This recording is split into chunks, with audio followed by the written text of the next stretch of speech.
Hi there. Oh my gosh. Welcome to Storytime for the New Earth.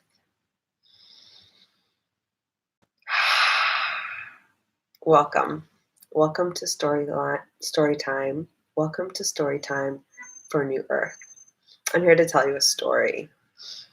And I was going to go live on Facebook about it, but I didn't want to be distracted by all the people coming in and having to say, or wanting to say, oh, hey, Nina. Oh, hey, Tasha. Oh, hey, Susan. Hey, Nakia. So instead, I'm actually just going to tell you the story. And I know you're going to stick around because you'll want to hear the ending. I actually just woke up from a nap. I received this pretty immense download, and that's why I decided to just jump on and share some with you. So thank you. Thank you for listening. So once there was a group of children in a nursery, and the administration of this nursery, what they did was they split up the children into two groups. Um, the the uh, the angels over here, and the demons. So the demons are over here. The good and the bad. Girl, boy. Um, right, left. Immigrant, citizen. White and of color. They created this separation between the two groups, right? So there was one group of children. Now there's two groups of children. The angels are being told how absolutely wonderful they are, how they're naturally very intelligent, they're naturally very capable, they're natural born leaders, and they can accomplish anything as long as they stay away from the demons and don't associate with the demons. So that's what the angels are being told. Now, the demons are you're not receiving as many privileges as the angels. They get to spend less time out in the play yard. They have to, clean the bathrooms from time to time. But basically, they have the same program. They just don't have as many perks, And the demons are being told that they really need to work on themselves because they have a lot to overcome. They're born into this world with a heavy burden on their backs, and kind of just to suck it up and deal with it. So the two groups, you can imagine, it's a nursery. They're little kids. When they pass each other in the hallway, the demons will be kind of whistling, will be trying to like elbow the angels, will be maybe even like spitting at them or yelling something at them. They're demon obscenities. And the angels are pretty much just trying to ignore the demons, right? They're in this bubble of I'm good and you're just not even there. And this was working out really well. Both groups were doing the thing that they were supposed to be doing, right? Until one little angel girl started to make friends with one of the little demon boys. So whenever they'd pass each other in the hallway, instead of ignoring all the demons, this one little angel girl would kind of start to look over at this one little demon boy and just sending him signals from her heart that she liked him. He felt the same way about her.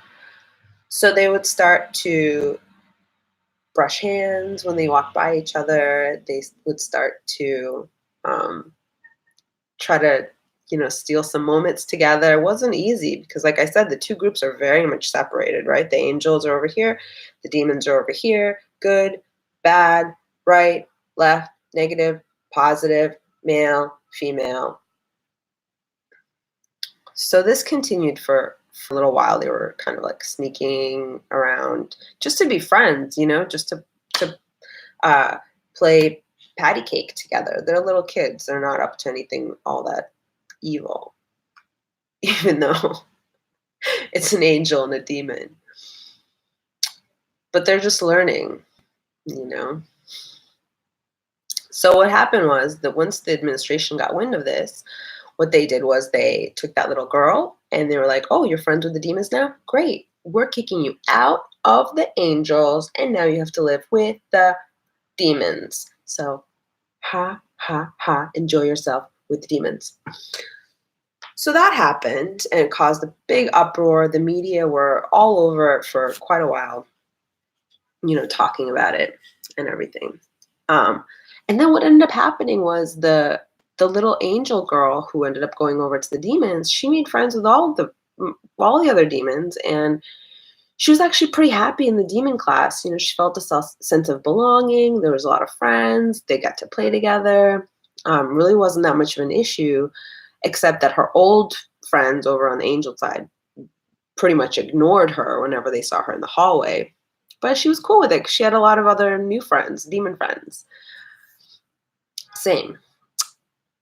So, what ended up happening is it turned into kind of a trend. So more and more of the angels started to make friends with the demons and, got moved over into the demon class.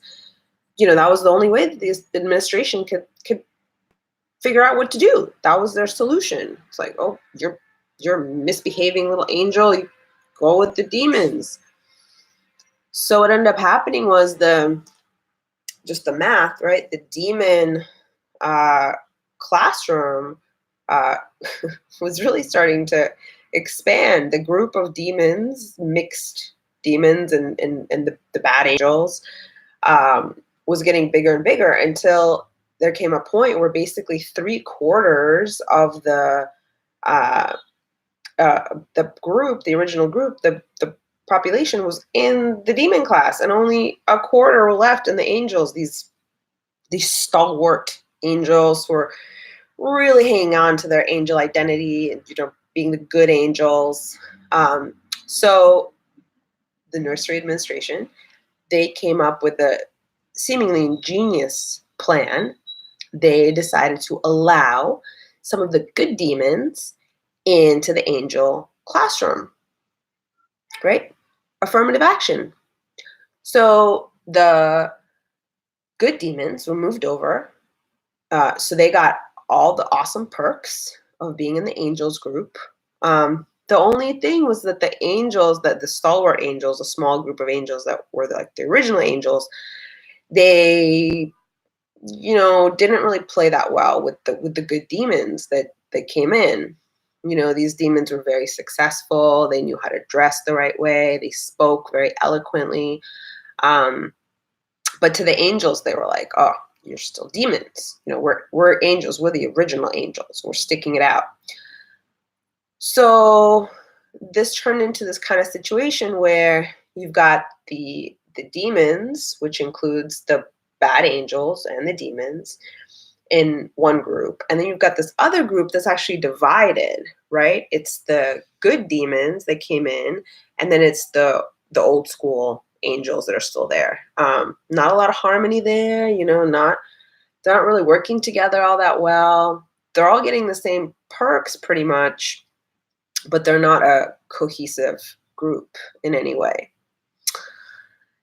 And so this was a situation that was happening, maybe a few decades ago. And the administration, they were a little weary of it, but they were like, well, it's okay. This will all work itself out. Of course, it hasn't really worked itself out. There's been more and more of a breakdown in the separation, the border wall between the angels and the demons. And the order came from up high to restore the status quo. to make things right again. And the administration is just having a really hard time getting a handle on this issue, because the other thing that started to happen is, as the boundary between the two groups has gotten more permeable, the administration is having a hard time keeping track, because now there's some of the demons who are just sneaking over to the angel side to check out what's going on, and they're discovering that, whoa, I'm basically good and I can have whatever I want and I'm a master manifester. And they're going back over to the demon side as angels. So there are these demons who went over to the angel side, came back. So they're kind of like these demon angels now. They used to be demons, now they're angels. And then from this side, the angels, some of the angels, are deciding to just check out, see how the other half lives, or check out the hood or whatever. They're going over to the demon side, and it's like, oh, I like this. I like this demon side. This is fun. So they're coming back over, and they're these demon angels. So the angel demons are back over here. The demon angels are over here. It's getting very confusing. It's getting very confusing. And more or less, this is where we are now, right? We are in a time where that duality, that separation is really, really starting to break apart. I mean, when we see major celebrities going through gender transition, when we see a female coach being hired by the NBA as a head coach, when we see Black women leading in ballet, leading in politics, leading all over, when we see the people rising up, standing up, and having their voice heard on the level of consciousness, at the very least, we're seeing this permeability that's now happening in the culture. So what used to be a fairly solid wall between the two classes in nursery school is now, we're now kind of going back to that original state of non-duality. And of course, this is our birthright as humans, is to come to that realization. This is, in fact, why we're here at all, in a sense. We are here in the world of matter, in the world of physicality, where this body feels real, this laptop feels real, the couch behind me feels real, my wrists, my hair, my clothes, everything feels real. And everything feels like this is the space and then this is the thing, right?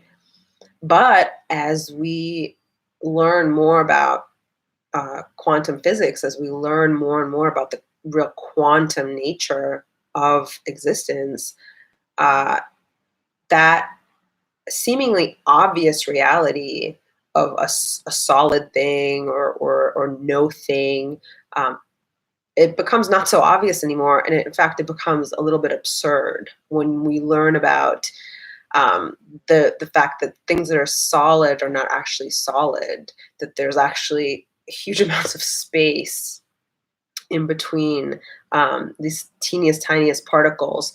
And actually what's creating the appearance of solidity is the vibration of the particles. And the way they vibrate with each other is what creates the whole world that we see. And when we look at nothing, such as air, we now know that it's full of stuff, right? There's oxygen, there's hydrogen, there's all the different molecules, there's metals, there's pollutants, there's dust, there's skin cells. It's like it's like we're walking around in a soup and we think it's nothing. We're breathing in the soup and we're breathing out the soup and we think it's nothing. And on the spiritual side, we are so intrinsically connected to the earth and to the heavens. So, right? So that there's that paradox again, that breakdown of duality. Like you can't say I'm of the earth or I'm just of the heavens. You can't just say I'm an angel, I'm a stalwart angel, or I'm a demon, because now there's really no such thing anymore. So the whole demon and angel thing, it's like it really doesn't exist. Like it's not really a credential anymore. It's not an identifier. Um, so here we are. We're learning to work together amidst this chaos of the breakdown of the old way, the old matrix, and our blessing and our choice now is how we uh, create the new earth, how we build the new earth, and how we transition ourselves and each other from three-dimensional consciousness on upward, fourth dimensional, fifth dimensional. How high up do you want to go, right?